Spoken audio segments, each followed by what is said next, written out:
The budget enthusiast.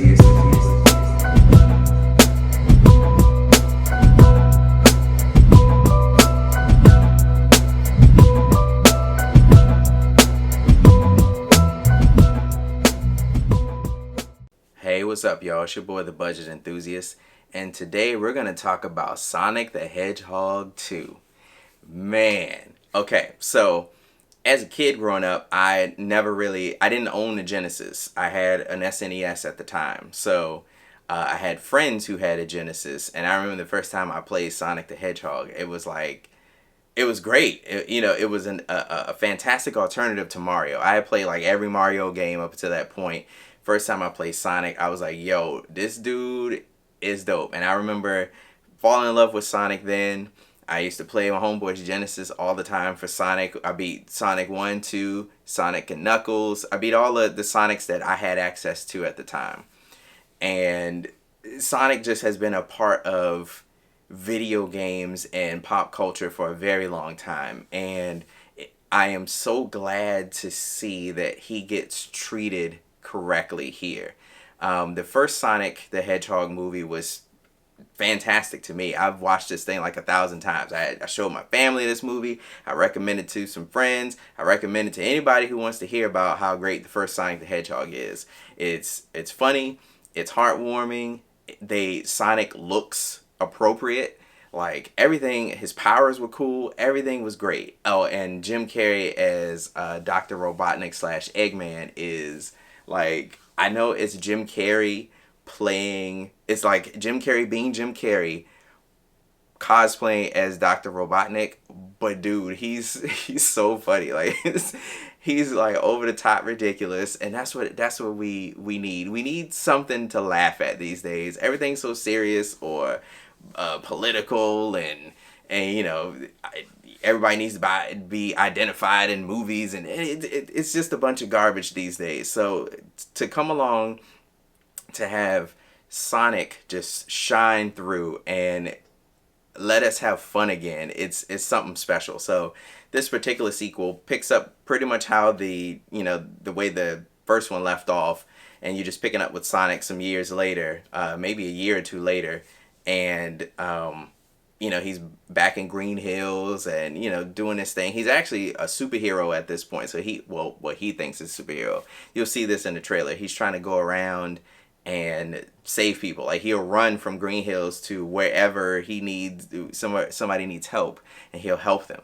He's not very good at it. He's destroying stuff. He's a kid, so he gets to talking to, has to calm down. His family goes on a little vacation, and then chaos ensues. And it was definitely fun from beginning to end. Now, at the very beginning, it felt a little weird. I don't know. It was there's some mistakes in the movie, and since it's a kids movie, I guess they figured that they didn't need to totally like change them or do anything crazy. But yeah, there's just some things that I noticed that were like, wait a minute, how, what? But like, for instance, in the trailer, you'll see a guy, he's in, like Sonic is driving this, I guess it's like a armored car with money in it. They're being robbed, and Sonic is driving because he's getting away from the bad guys. He got the bad guys out, and there's the police officer that's in the back, and he has tape, he has his mouth taped up. But there is a metal, like, barrier that's there, and he's talking to Sonic through the tape, but Sonic reaches back and pulls the tape off, but he's behind that barrier. Sonic is on the other side of the barrier. How they didn't show him like put his fingers through to pull the tape off. They just show him go like this, and then the guy has the tape ripped off. Just little weird mistakes and continuity things like that. But overall, this movie is fantastic. Sonic is represented correctly. Tails is represented correctly. Knuckles is on point. Idris Elba comes in there and does the man Knuckles correctly. One thing I did enjoy, now Knuckles in some of the cartoons and even some of the some of the games fairly recently that have come out with Sonic, Knuckles is portrayed as like a stupid, like a really dumb like Patrick from SpongeBob type character. And I didn't really like them portraying him like that. He's not necessarily dumb. He just comes from a different place. And this is how they portray him in this movie. He is a warrior from a different land. So coming over to our land, coming over to Earth and our dimension, it's like totally foreign to him. Like the customs that we have, he don't know anything about that. So he's not an idiot. He's just a fish out of water per se. So I enjoyed that part. They didn't make Knuckles a bumbling idiot. Now he's hilarious. He has some good lines, especially once towards the end, and he's a badass too. Like I'm glad they made him a beast. Like Knuckles is a beast. He ain't no joke. So all in all, this movie is fantastic, y'all. If any of you have seen the first Sonic movie, this is a no-brainer. Like this movie is fantastic. I was grinning from ear to ear the entire time. All of the music choices that they had, they add music in for certain scenes. All the music choices that they had, Eggman being ridiculous, Sonic just being Sonic, the references to the video games, there's a coffee shop in there, and it's called the Mean Bean, and when I saw it, I was like, "Oh snap! Here we go!" I love little things like that. The Mean Bean. There was a game. I think it was a puzzle game. I think it was Dr. Robotnik's Mean Bean Machine. It's just little stuff like that they added into this movie. Just sprinkle it around here. They don't really harp on a lot of the stuff, so they want the audience to see it and be like, "Oh yes, there we go." But they didn't make that a focal point of the movie. They didn't make it like Captain Marvel. When Captain Marvel crashed specifically through a blockbuster video, they shoved the 90s down our throats in that particular movie.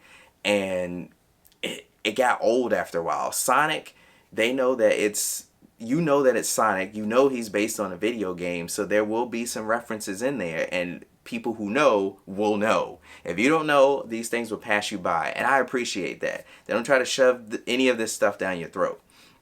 So Sonic 2 is absolutely amazing. I had fun with it. It looks good. It sounds good. The performances were really good. It's just a fantastic movie. There one small gripe that I have though. There is a subplot within this involving, if you've seen the first Sonic, the white Donut Lord's wife. If you don't know who Donut Lord is, you need to watch the first Sonic. Donut Lord's wife, she has a sister that you meet in the very first Sonic.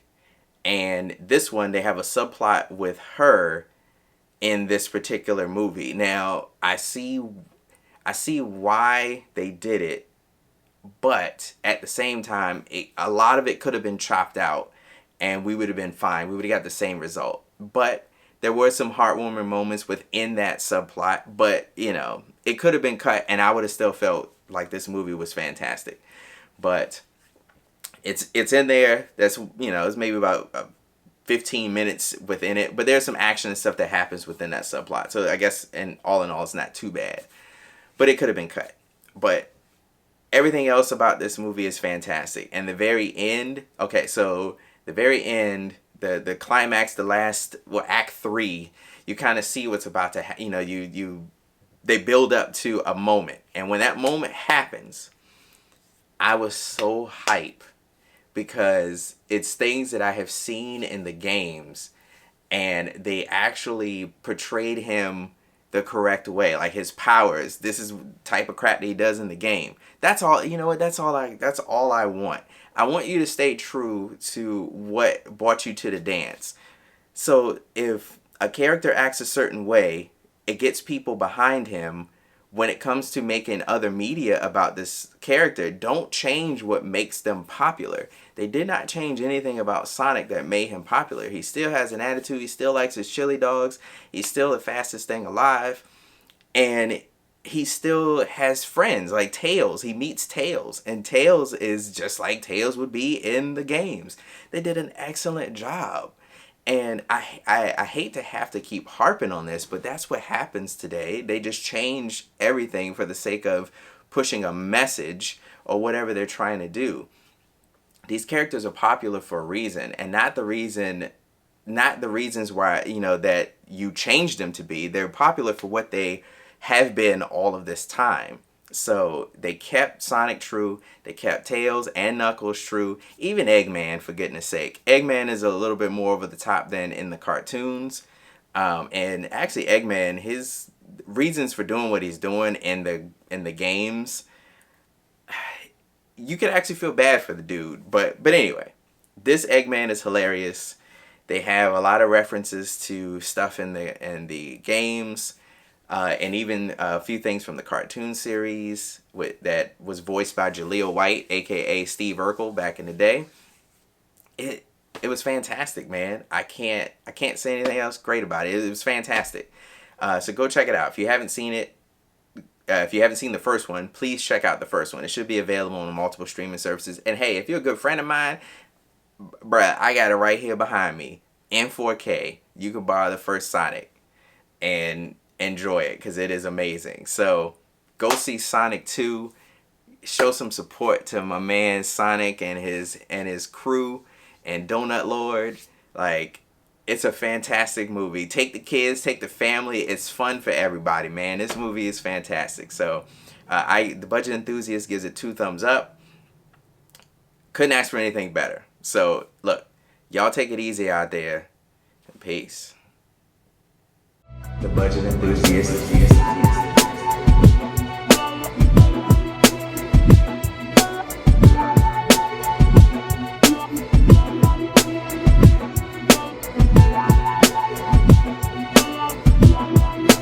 Boy DV. The Budget Enthusiast.